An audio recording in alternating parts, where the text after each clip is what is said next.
Ladies and gentlemen, welcome to I thought y'all knew. I am your host, Tyrone Bridges.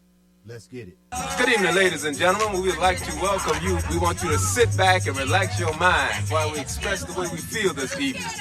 We hope that our musical vibrations leave an everlasting experience with you. King gave us what Stokely Carmichael gave us, what Malcolm X gave, what everybody gave us. Whether you agreed with them or not, the energy of that time and the goals that we were all aspiring to, I think, is what it was all about at its best. Good morning, y'all.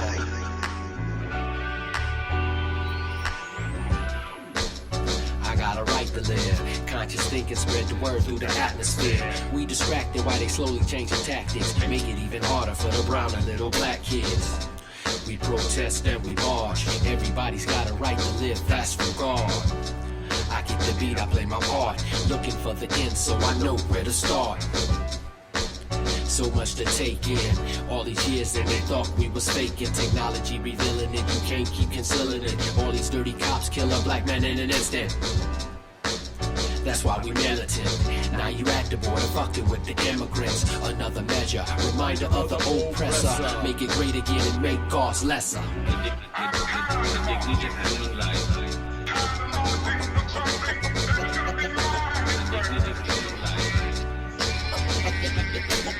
Welcome.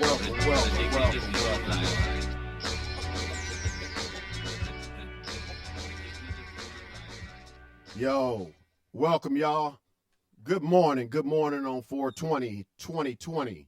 4/20/2020, good morning. I should say happy lockdown, Michigan, state of Michigan. Good morning, 2020. 4/20/2020. Anybody watching, listening? Well, I'm going to start the show anyway, early. Y'all can catch me later if y'all don't hear me. The conversation today was on the Facebook post that I just actually posted on our show. I am the host of the podcast show, I Thought You Knew, and the DJ Mix from Quick Mix, Tyrone Bridges. I wanted to talk to y'all about the post that I put on the post earlier. The crab in the barrel. The topic of this conversation is the village versus the crab. The village versus the crab. Think about it. Most of us black folks, we know what a lot of our problem is. We have a community full of folks that love us sometime and hate us other times. Majority of the time, our folks don't pull us up.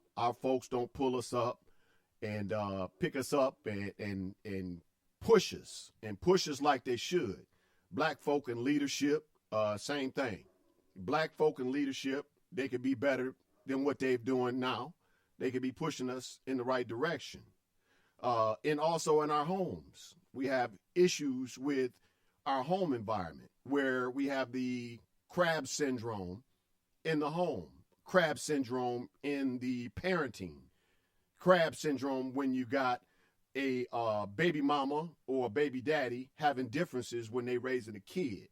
For instance, I'm going to speak about some things that's happening in my life and my friend's life. I've had many occasions where the guys have been basically punished. They have been punished for not having being in the family, being in the home. And a lot of the baby mamas basically keep the kids away from the fathers. And that right now is something that we need to look at right now in discussion today, this morning. The topic is, once again, the village versus the crab. Y'all forgive my dog barking. He barking at the trash man. And it's nothing to it. But I just want y'all to have this conversation with me this morning. Y'all can actually chime in, make statements, make comments. I'm going to actually read majority of the comments. So chime in. I don't care. A lot of things that I'm going to say that's going to probably rub some people the wrong way. You know, sometimes you got to speak the truth in the light. You know, a lot of times we are afraid to speak the truth. During this 2020 coronavirus pandemic, right now we are forced to actually think. We are forced to actually atone. We are forced to actually come together as a one unit, as a family. The household right now is supposed to come together and bring up a positive survival plans. Just a lot of things that could be happening right now in family. But I want to speak to the topic of the post that I put up earlier, the picture of the tree where you got the two people on one side that are black and two people that are on the other side that are white. And the image actually speaks to what's actually happening in our communities. We have on the right side where the white image is actually pushing the other one up. And on the other side, on the left side, we have the black image of the black person climbing the tree and another black person pulling them down. Don't shoot the messenger. Just think about that picture. Go on I Thought You Knew group page and take a picture. Take a look at that picture and think about it in today's society now. But I want to get back on that topic. I'm speaking about my situation. You know, everybody know that right now we have a problem with our families. Our families aren't together. A lot of our families are separated. For whatever reason. I'm not here to point the fingers. I'm not here to say this baby mama bad or I'm the baby daddy that's bad. We have to be conscious thinkers. We have to do better. We have to do better. And I'm talking to all of us, myself as well. That picture rang the bell to a lot of people. A lot of people may have gotten offended about that picture, but it speaks truth. It speaks truth to what's going on right now. In my family, we have a divided family. We have a divided family, but I love them. We aren't the best right now, but I love them. There's no one wrong or no other wrong, or we're all wrong in God's eyes. In my family, I'm speaking about me. So anybody that want to hate on the conversation or the topic, hate on. But at the same time, I want to speak about the fathers, the absent father thing, where I look on Facebook and I see so many posts about that baby daddies ain't being in the house and this and that and the other, and just think about it. A lot of time women, when they make children with these men, they want the men to step up to the plate. 100% step up to the plate. But there's two sides to every story. There's two sides to every story.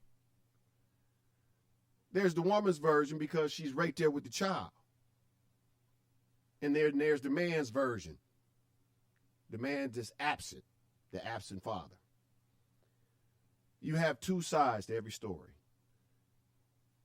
You have a custodial parent, the mother that's with the child, that she can basically tell the child the story, her version of the story. And you also have the father that's on the other side that has his version of the story. And forever that child is going to be in great limbo if that child is not hearing both sides of the story together. And that goes back to parenting. Once again, for those who are chiming in late, I'm not bashing one or the other. Look at the situation now. Parents need to come together with these kids. They're home, bored, playing video games, getting sucked in the world, developing a conscience of fear because of the coronavirus. I see all these TikTok videos. I love them. I love them. Not bashing you, but dang, I'm thinking, dang. We need to think about survival right now. And the best way to survive is with your family.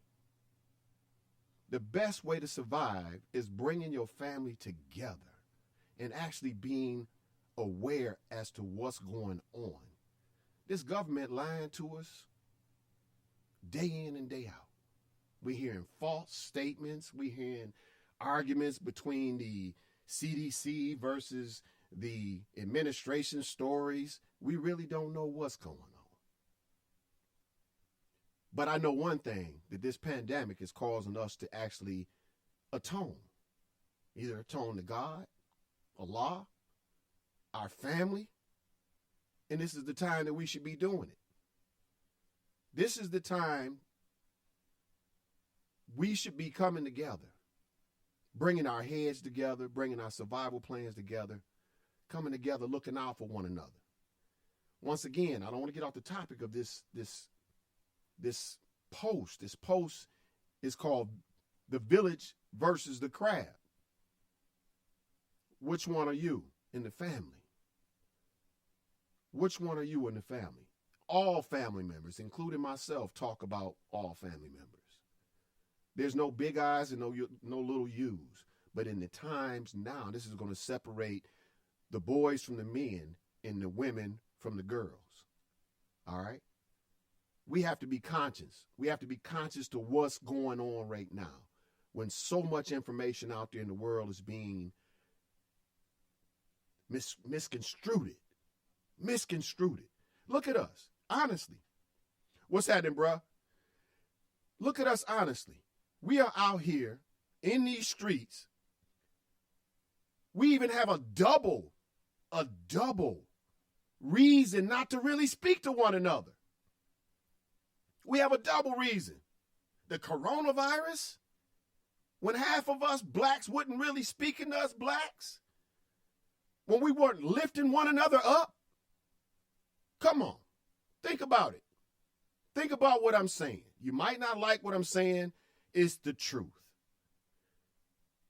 Blacks have always had that problem, the trust factor. We got to develop a better plan. Because if we black folks don't never trust black folks, we might as well go and kill each other off. Because what the government doing right now, giving us this mixed message, giving us this mixed facts, is causing us to mistrust one another. And the answer has been before us, before our eyes for many, many years. I'm 50. I'll be 51 in July. I've been conscious for years.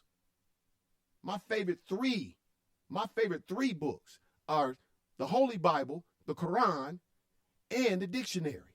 Those are my favorite three books. Period. I don't consume all this other garbage at all.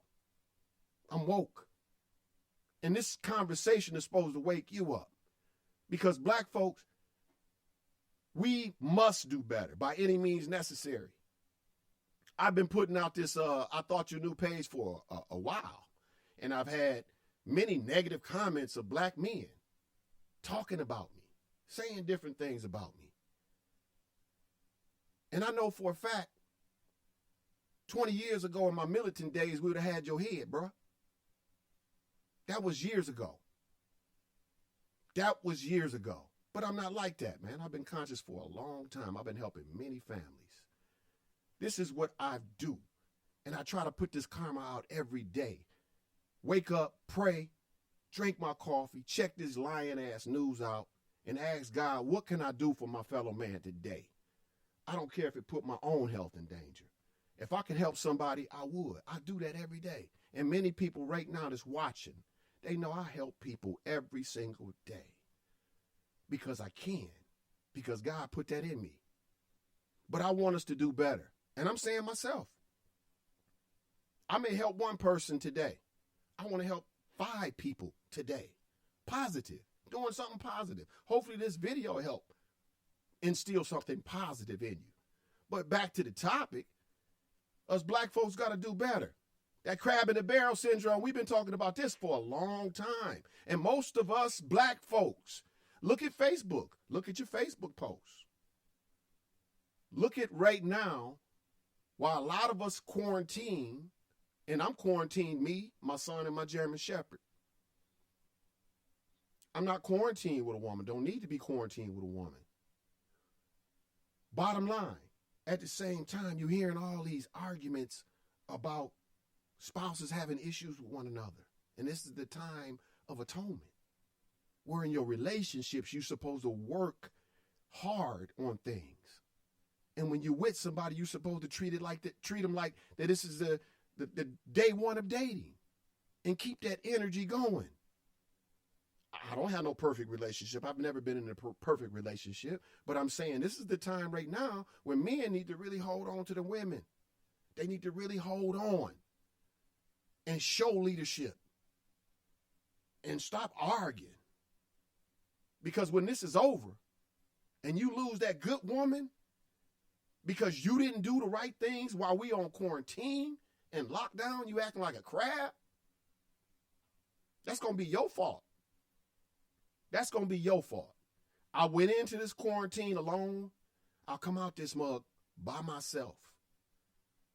I will come out this mug by myself with a conscious way of thinking. I'm checking out the news.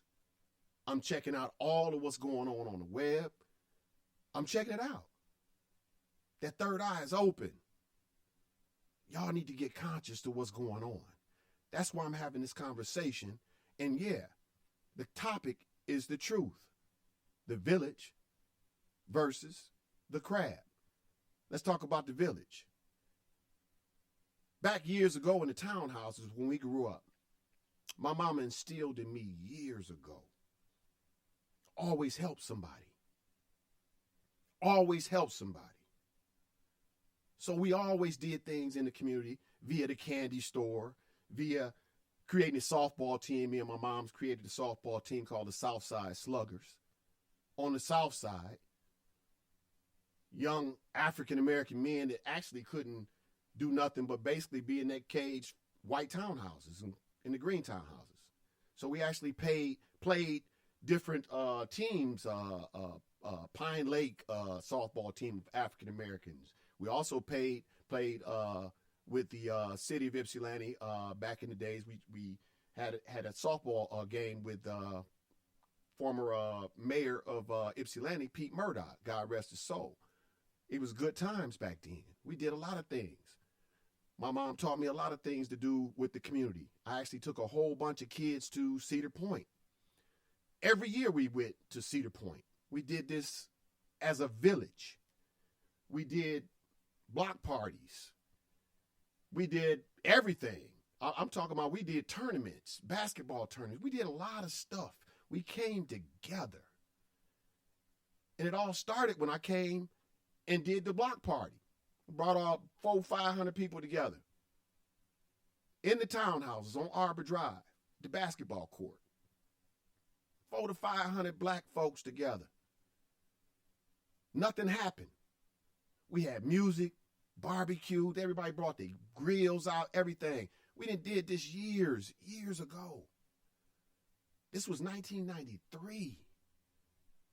We did things in 1993. Big things. I got pictures. I could just show you how many pictures I got of people that's my age right now, when they was younger. Back when I was DJing, when I was 14, 15 in the townhouses. And they kids. So I got probably 10,000, maybe 20,000 pictures right now on hand of the people that they affected my life in the townhouses and I affected their lives in the townhouses in a positive way. I got plaques, I got awards, everything. I'm not here to toot my own horn, but these are the things that we used to do. Our village was raising each other. We were doing things. No matter what the streets was doing, a lot of brothers was in the streets still getting money in the streets. When I came off the streets and did my bid in the penitentiary, I did it because I didn't snitch. I didn't tell who drugs it was in my car. I did the bit. Took the L because I was a fool.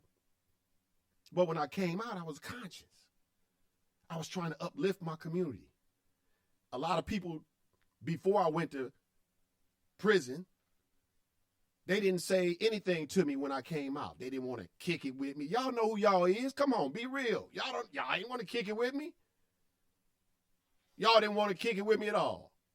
If I'm throwing down them turntables, doing a block party, doing some negative stuff, y'all would kick it with me. But when I came home from prison from doing that bid for that 8 kilo cocaine that was in the car that wasn't mine, and I did that bid because I didn't tell on who it was. I didn't tell who it was. I was a trooper. But I came home and put positive things in my community with no support from my community. We talking about 1993. January 15th, 1993. That's when I came home. Block parties, all kind of stuff.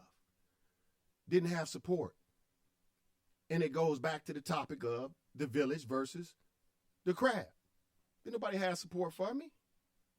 None. This was way before this Facebook came out, all that. I had a beeper back in the days.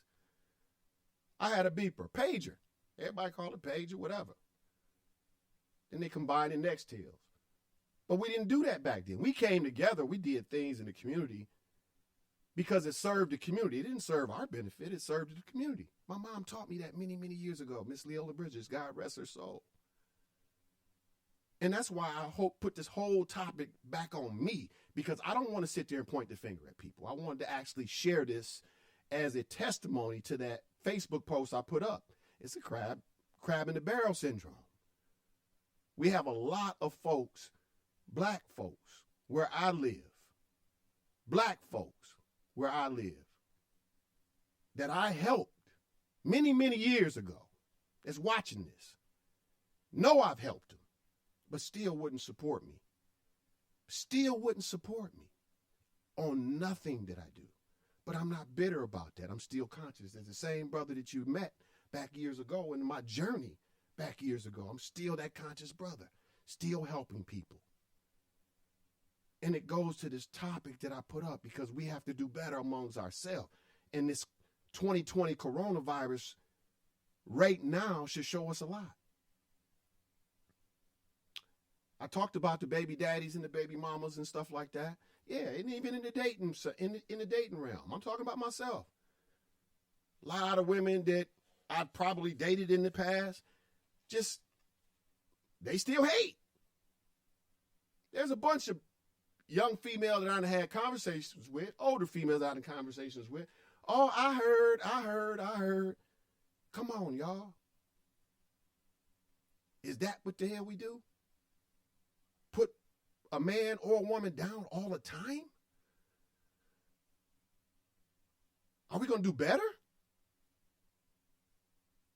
It was years ago, too. Shoot. It was a rumor running around here. I was dead. Psh, I was dead. Damn. I'm out here doing stuff in the community.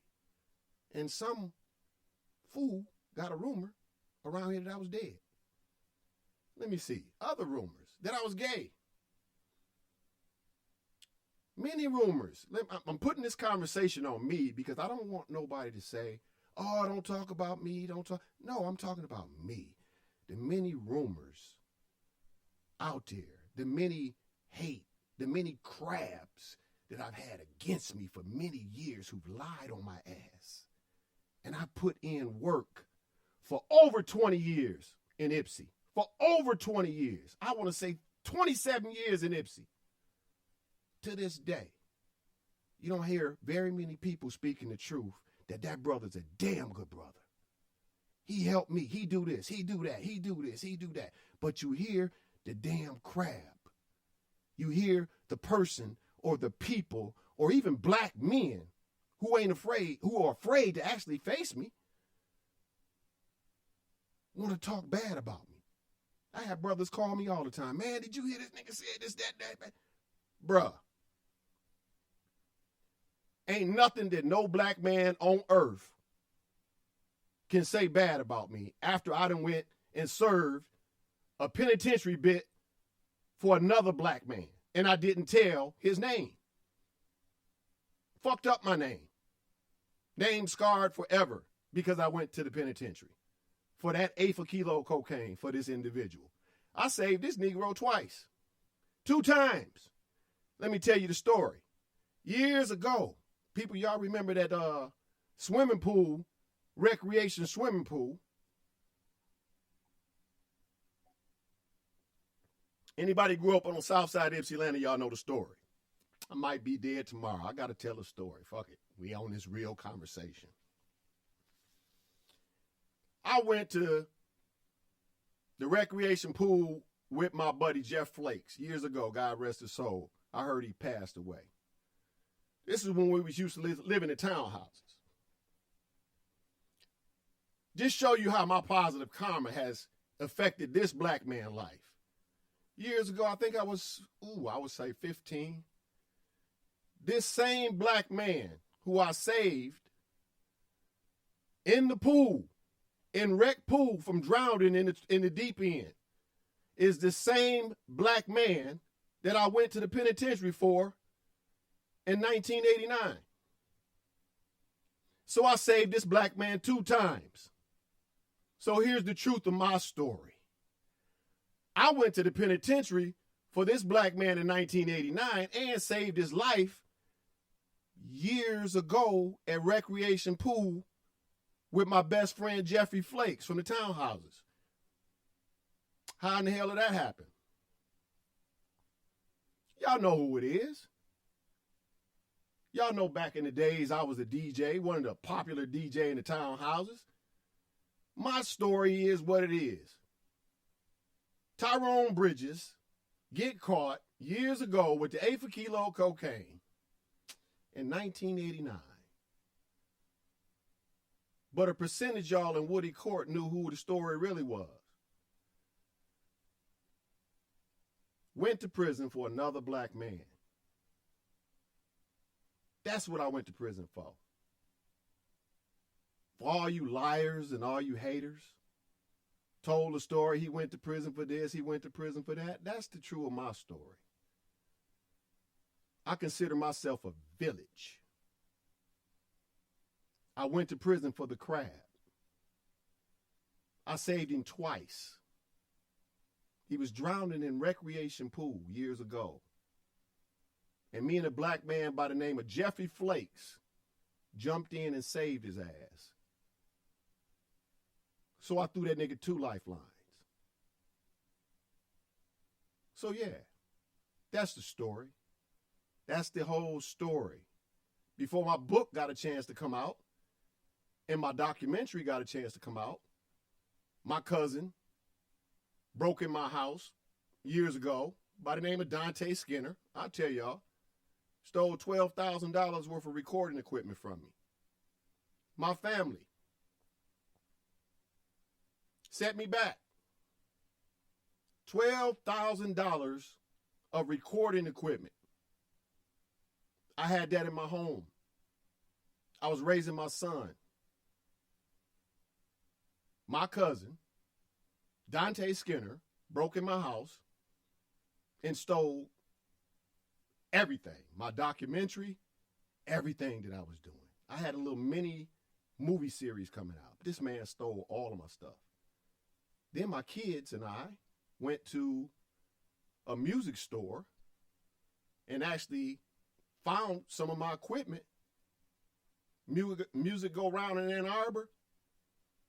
Asked the man to come up and bring the ID of who pawned my equipment, and it was my cousin. Yes, it was. So yeah, I took the L many times in my family, y'all, and still struggling, and asking God to bless me. So that's my facts. But right now, my motivation is the village. The village coming together and helping our kids, helping our elderly, helping one another. And I'm hoping that this message right here, or this revelation, or this confession, y'all, open your eyes. This is a time for atonement.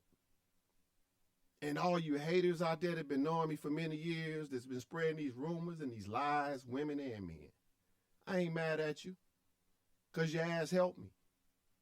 Your ass helped me a lot. You helped me grow. And you helped God see your truth. So be about y'all business now, because it's very important. The karma that you put out is going to be the karma that you're going to get back. And the guy that I went to prison for, y'all know who it is. Y'all know who it is. Yes, I did a bit for another young black man, younger than me, and didn't turn his name over. My arresting officer was Officer Radzik, Mike Radzik. Mike Radzik, he know. He was with LawNet. And like I said on that post, leaders, black leaders, holding black folk back, y'all know who the hell y'all are. Y'all will receive y'all karma too. All I was doing trying to uplift the south side of Ypsilanti with my music, with the positive stuff my mama taught to me. And then I end up taking a bid for somebody else. And truth be told, like I told you, rewind the Facebook Live. I saved this man twice. Years ago at Recreation Pool. Years ago. His name will be in my book. I'm still working on it. But at the same time, that's how I got my honors in the streets. Street soldier. Came home from prison. Started a Black Watch movement. Secured my black folks, stopping other black folks from doing drive-bys.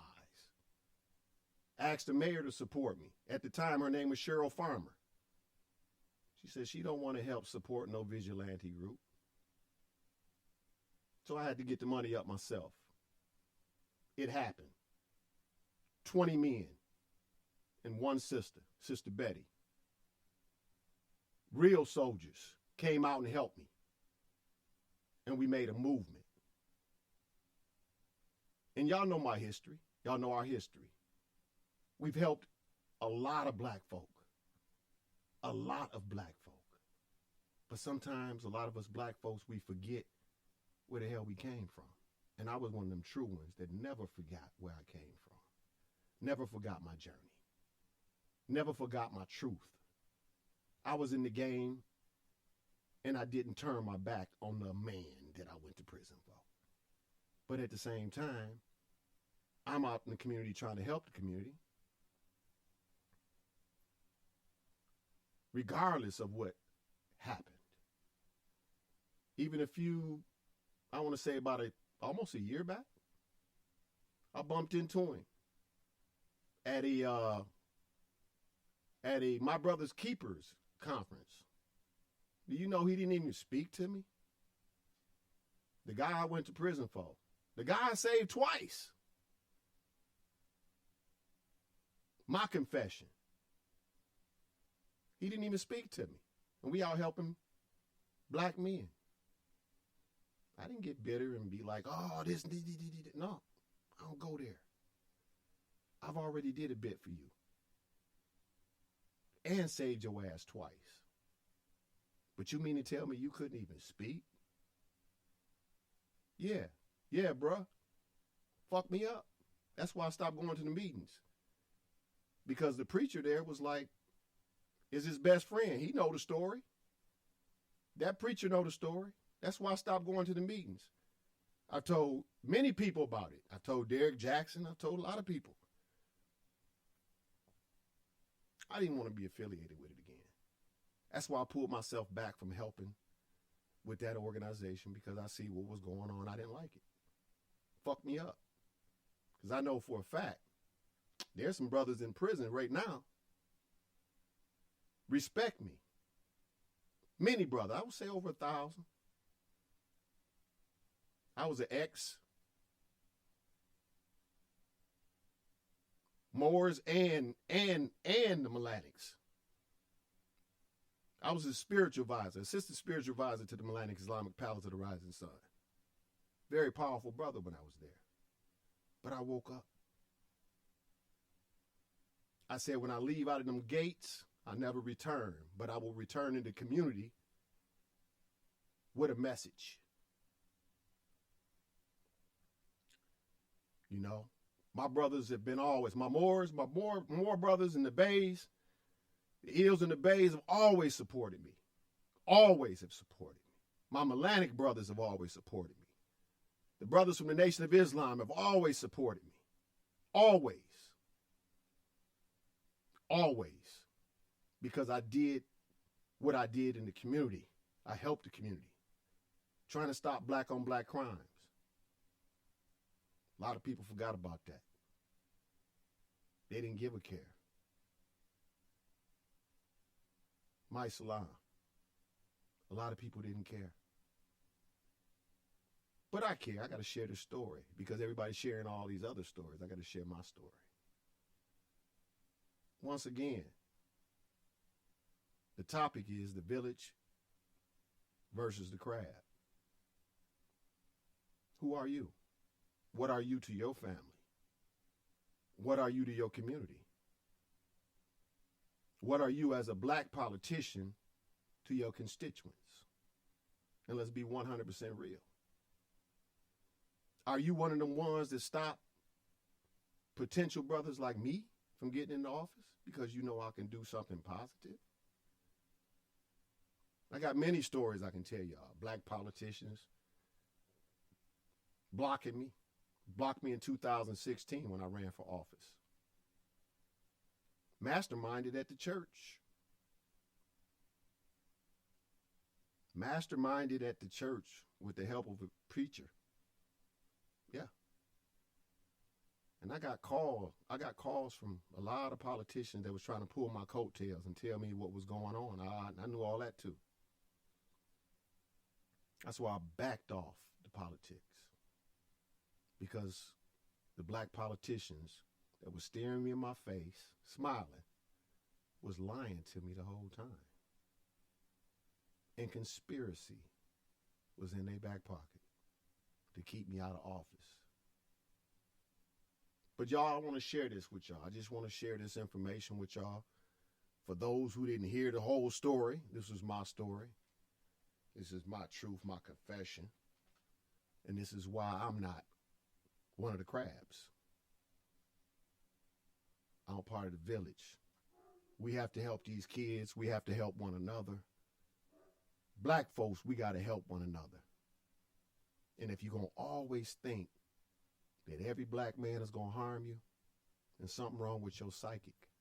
Something wrong with this brain up here. God put us here as a blessed race of people, not to fight and cause strife against one another, or not to hurt one another, but to uplift one another and do it the right way. And the 2020 coronavirus pandemic is causing us right now to see who we really are with one another. So my last little bit of advice to everybody, yo. When you got the mask on, you black, your hands work. Your hands work. Just because you have a mask on and you're afraid to catch the coronavirus, don't let this damn 2020 coronavirus give you the privilege to discriminate against your own black folk. Raise your hand and wave to one another. Raise your hand and wave to one another. Period. Y'all see what's going on? Don't let this cause division amongst each other. Women and men, we need each other. We need each other. Black men, we need black women. Black women, y'all need our black asses. Period. So with the Facebook post, I don't care what you do on your time, y'all, but please stop putting so much negativity about the black man doing this to me and I don't this. Come on now. We better than that right now. We better than that right now. We need each other. We need each other. Black men, we need to be security for our black women. Period. Check on somebody. Pick up the phone. Ask somebody, do they need something from the store? Don't send your woman to the store. You go to the store. Don't send your sister to the store or your mama to the store. Black men, you do that. Pick up the phone. Be an honorable black man. What you need. What you need. If you ain't got the money, tell them to cash app you. They ain't cash app you. Go get the money. For real. Let us black men stand up a little bit better during this 2020 coronavirus pandemic. We have to do better. Open our eyes and start helping one another. For real. So this is my last little bit of this little conversation with y'all. I'm going to sign out. And if you didn't hear what my truth were, rewind. Rewind it to the beginning. This is Tyrone Bridges, What I Thought You Knew. Facts. first, period. Bottom line. Everything I said, it can be verified. I got the facts. Trust me. Are you the village or are you the crab?